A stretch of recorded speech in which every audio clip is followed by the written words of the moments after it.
In this video, I'll show you how to get stems from Suno AI. First, go to the Suno website and open your library or workspace. Find the song you want to extract stems from. Once you have found your track, click on the More Actions icon, which looks like 3 dots next to the song title.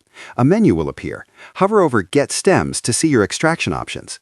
You will see 2 options. The first option is Vocals and Instrumental, which gives you a simple 2-track split. The second option is Extract Stems, which separates your song into up to 12 individual tracks, including drums, bass, synths, and more. Choose whichever option works best for what you need. Once you select your option, Suno will start processing the extraction. Give it a moment to finish. Once it is done, you will be able to audition each individual track. Click the Solo button marked S to listen to a single track on its own, or click the Mute button marked M to silence a specific track. When you are happy with everything, click Download All to get a zip file containing all the stems at once.